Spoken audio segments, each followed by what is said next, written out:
दोस्तों, इस वक्त मौजूद आप मेरे साथ हिंदुस्तान सीबी न्यूज़ पर और हम बात करते हैं इस वक्त की बड़ी खबर की। तो आप मेरे साथ बने रहिए हिंदुस्तान सीबी न्यूज़ पर और देखते रहिए आंखों देखा हाल। जिस प्रकार कहानियों में बताया जाता है कि सावित्री अपने पति सत्यवान के प्राणों की रक्षा के लिए यमराज से लड़ गई थी और अपने पति को सकुशल वापस कर लिया था, उसी प्रकार कैमरे के सामने दिखने वाली यह महिला जनपद फिरोजाबाद की रहने वाली आज की सावित्री है और सत्तू लाला रेस्टोरेंट कोठी मीना बाजार पर मौजूद इस महिला ने अपने पति और परिवार के साथ आप बीती मीडिया को बताया है। दरअसल बताया है कि ताजनगरी में कुछ दिन पूर्व जहां 4 महिलाओं ने आगरा के संजय पैलेस स्थित यूथ हॉस्टल में प्रेस कॉन्फ्रेंस कर पीड़ित महिला के पति पर गंभीर आरोप लगाए।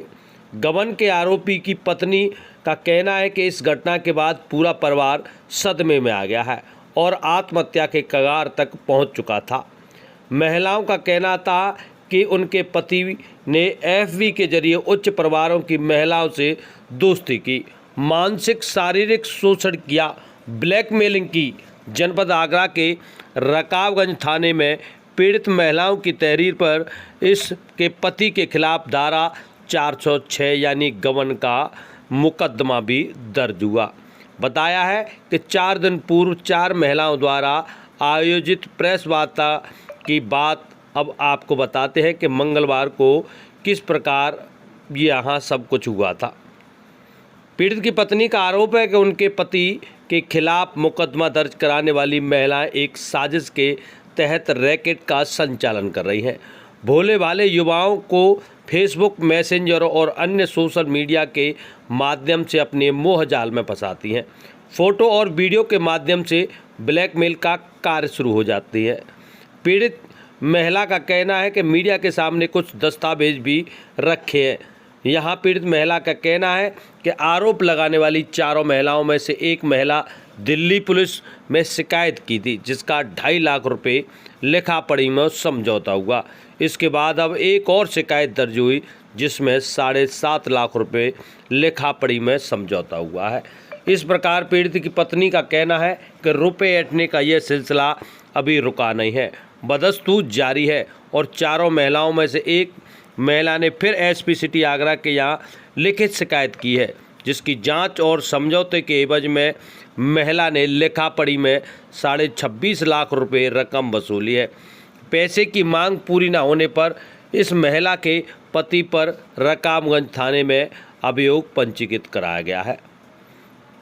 पीड़ित महिला ने मीडिया के सामने व्हाट्सएप ऐप के कुछ चैट भी उजागर किए हैं, जिसमें महिलाओं द्वारा देखिए किस प्रकार उकसाया और जबरन पैसे की मांग के संबंध में चैटिंग नजर आ रही है। मीडिया के सामने आप बीती और सच्चाई बताने वाली महिला की पत्नी का कहना है कि उन्होंने एडीजी जोन आगरा राजीव कृष्ण से न्याय की गुहार लगाई है और सारे दस्तावेज उन्हें सौंपे जाएंगे। दर्ज मुकदमे की निष्पक्ष जांच के लिए उन्होंने गुहार लगाई है।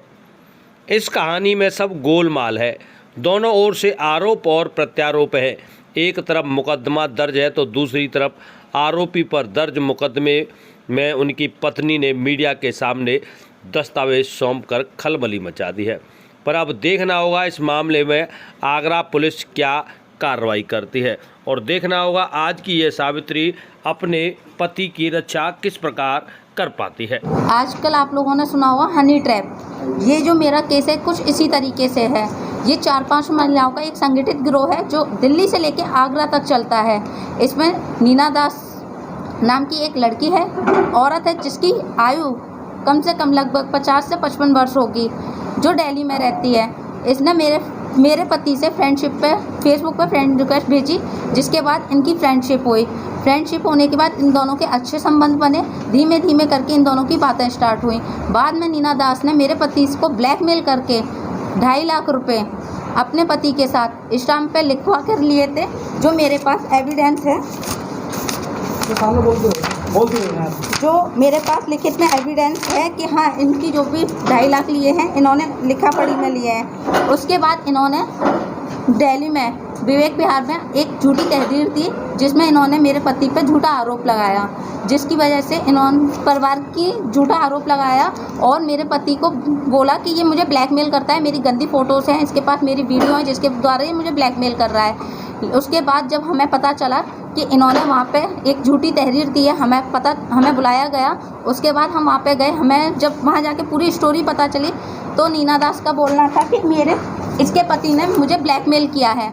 ब्लैकमेल करने के बाद वो हम लोगों ने मेरे पति ने उसे ब्लैकमेल किया है और उससे पैसा मांगा है। उसके एक मिनट आगे बोलते रहिए, आप बोलते रहिए, कागजों को बाद में देख लेंगे।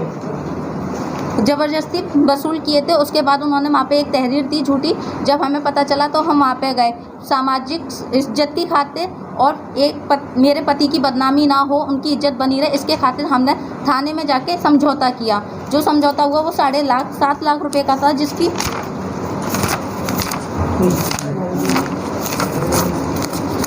फ़ोटोकॉपी मेरे पास ये है। ठीक है। उसके बाद जब इसका समझौता होने के बाद नीना दास से मेरे पति की फ्रेंडशिप ख़त्म हो गई। फिर सन 2021 में नीना दास का मेरे पति के पास मैसेज आया कि मुझे पैसों की ज़रूरत है, क्या तुम मुझे 1 लाख रुपए दे सकते हो। मेरे पति ने मना कर दिया। उसके बाद इन्होंने फिर से एक FIR डाली थी, मतलब झूठा मुकदमा वहाँ पे दिया। उसके बाद जब इनका सब कुछ ख़त्म हो गया तो ये आगरा की रहने वाली रिश्का बिल्डानी के साथ आई। उन्होंने भी यही गेम खेला कि एक से पैसे लेने के बाद ये दोनों साथ में आए। रिश्का ने बोला कि मोहित शर्मा ने मेरे साथ बदतमीजी करी है, मुझे नशीले पदार्थ में पानी में घोल कर नशीला पदार्थ दिया गया है, जिसको पीने के बाद मुझे बेहोशी हो गई थी, मेरे साथ रेप किया, ये किया।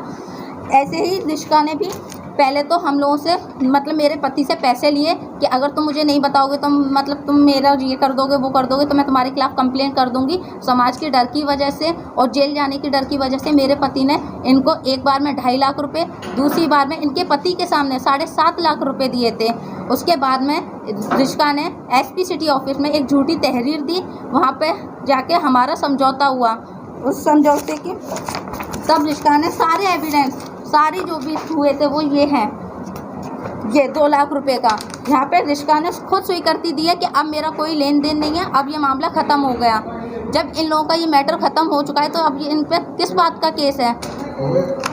इसके बाद पूजा शर्मा आती है। पूजा शर्मा की दोस्ती मेरे पति से फेसबुक पे हुई थी। सबसे पहले पूजा शर्मा ने नीना दास से मिलवाया था मेरे पति को। नीना दास के बाद रिश्का, रिश्का की बेटी और पूजा की बेटी एक ही स्कूल में पढ़ती हैं। रिश्का से मिलवाने के लिए पूजा ने उनका जो व्हाट्सएप ग्रुप होता है मदर्स का स्कूल का, उसमें मेरे पति को ऐड किया गलती से। फिर उनकी रिश्का की और उनकी फ्रेंडशिप करवाई। फिर बात में उन्होंने ऐसे करके फ्रेंडशिप को बढ़ाया। फिर उन्होंने जो तरीका उन्होंने नीना दास के साथ अपनाया था वही तरीका उन्होंने रिश्का के साथ अपनाया। पहले वो हम लोगों को ब्लैकमेल करती थी, क्या कहते हैं, अगर तुम पैसा नहीं दोगे तो मैं समाज में बदनामी कर दूंगी, तुम्हारी ये कर दूंगी, तुम्हें कहीं का नहीं छोड़ूंगी, तुमने मेरे साथ ये किया है, तुमने मेरे साथ गलत किया है, तुमने रेप किया है। आपके पति बार-बार एक और इंसान धोखा खा जाता है तो बार-बार उसी कुएं में क्यों गया? फ्रेंडशिप थी। जब खत्म होते हुए भी एक बार धोखा खा लिया। जब ये मैटर हुए थे, नहीं, जब ये मैटर हुए थे तब वो अनमैरिड थे। उनकी शादी नहीं हुई थी। शादी कब हुई है? शादी सन 2018 में हुई है। ठीक। और जो रिश्का की और इनकी फ्रेंडशिप हुई है वो मेरी शादी से पहले हुई है। पति कहाँ पर है आपके? मेरे पति बाहर हैं। इस समय पति बाहर है? हाँ। इन दोनों की फेसबुक के थ्रू फ्रेंडशिप हुई और इन दोनों की जो फ्रेंडशिप थी वो भी पूजा शर्मा ने ही करवाई थी। अब आप क्या चाहती हैं? अब मैं ये चाहती हूँ कि पूजा शर्मा, रिश्का बिल्डानी, नीना दास, जोशना द्विवेदी, इनके खिलाफ सख्त से सख्त कार्रवाई हो और इन्होंने जो मेरा पैसा ऐंठा है वो पैसा मुझे वापस किया जाए। मैं पुलिस के पास क्यों नहीं गई? मैं पुलिस के पास इसलिए नहीं गई क्योंकि हमें इतना डरा दिया गया था कि लड़कियों का मामला है, कहीं का नहीं छोड़ेंगे, तुम्हारे पति को अंदर डाल देंगे, तुम्हारी बदनामी कर देंगे, ये हो जाएगा, वो हो जाएगा। समाज में जो एक परिवार की इज्जत होती है उसे बचाने की खातिर हम लोग ये पैसा दे रहे थे। और ऐसा पैसा हमने ऐसे ही नहीं दिया है उनको, हमने थाने में जाके समझौता किया है। हमारे पास एक एक चेक है, एक एक एविडेंस है, एक एक स्टाम्प है जिस पर नीना दास के भी सिग्नेचर हैं, रिश्का के भी हैं, जिन्होंने खुद बोला है कि अब हमारा कोई कुछ भी नहीं है। अब हम ना आप मुझे जानते हो ना मैं तुम्हें जानती। जब हमारा और आपका सब कुछ खत्म हो गया तो आज ये पूजा शर्मा के साथ क्या कर रही हैं? ये गिरोह नहीं है तो क्या है? एक दिल्ली की रहने वाली, एक आगरा की रहने वाली, ये लोग यहाँ पे आके क्या कर रही हैं? क्या है कि थोड़ा सा कब से शुरुआत आपके साथ समझौता हुआ है। प्रूफ ये है कि रिश्का का जब समझौता हुआ था नीना दास का, उसके बाद रिश्का और नीना दास ये गोवा घूमने गए हैं साथ में। जब ये दोनों एक दूसरे को नहीं जानते हैं, कोई लिंकअप नहीं है, तो गोवा में फैमिली ट्रिप 15 दिन की कैसे हुई? अगर किसी लड़की का शारीरिक शोषण हुआ है तो वो सार्वजनिक स्थान पे ऐसे घूमेगी? सार्वजनिक स्थान पे तो किसी भी लड़की का शोषण नहीं हो सकता। और हवा में बातें करने से कोई भी चीज़ मानी नहीं जाती है। जब इन लोगों के ये लोग आरोप लगा रहे हैं तो क्या इन्होंने एविडेंस दिखाए थे? कहाँ इनका बलात्कार हुआ है? कहाँ इनके साथ पैसा लिया गया है? अकाउंट डिटेल्स दिखाएं, कहाँ इन्होंने पैसा दिया, किस अकाउंट में दिया? एक नॉर्मल घर की ग्रेडी 65 लाख रुपए कहाँ से आए उसके पास, अपने पति को बताए बिना? मैं भी एक ग्रेडी हूँ, मेरे पास तो 10,000 भी नहीं निकलेंगे। और घर में से गोल्ड जाता रहा, हस्बैंड को कुछ नहीं पता चला।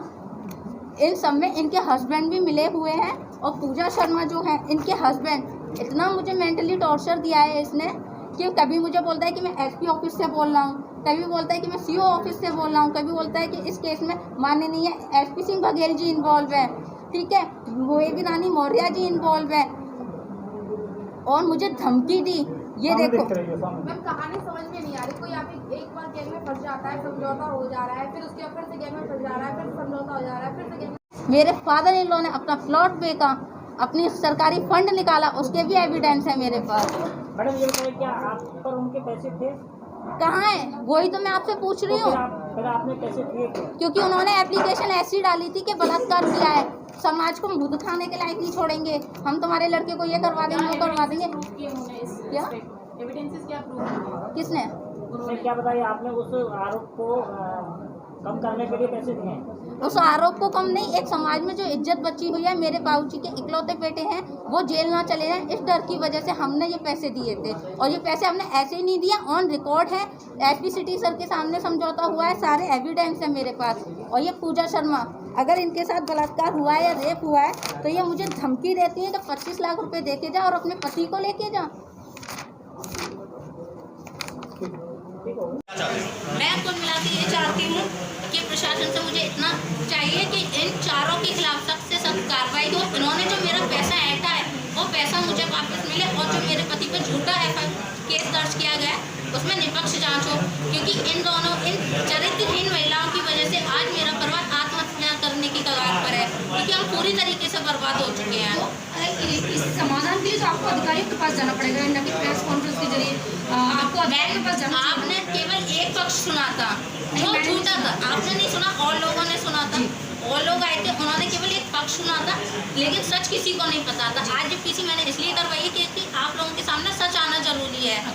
सच आ सके आप लोगों के सामने कि जो बोल रही है वैसी बात नहीं है, सच्चाई ये है। तो आप क्या अब सक्षम अधिकारियों के पास, किसी पुलिस प्रशासनिक अधिकारी के पास क्या आप यहाँ जाएंगे? आप कल मैं एडीजी सर के पास जाऊँगी, मैं उनसे टाइम लेने के लिए, उनसे मुलाकात का टाइम लेने के लिए कोशिश कर रही हूँ। और मेरे जो एडवोकेट हैं मैं उनसे भी वार्तालाप कर रही हूँ। मैं कल एडीजी सर के पास, जीडीआर सर के पास भी जाऊँगी लखनऊ, उनसे भी बात करने की कोशिश कर रही हूँ मैं कि कैसे भी करके मुझे इसमें इंसाफ मिले।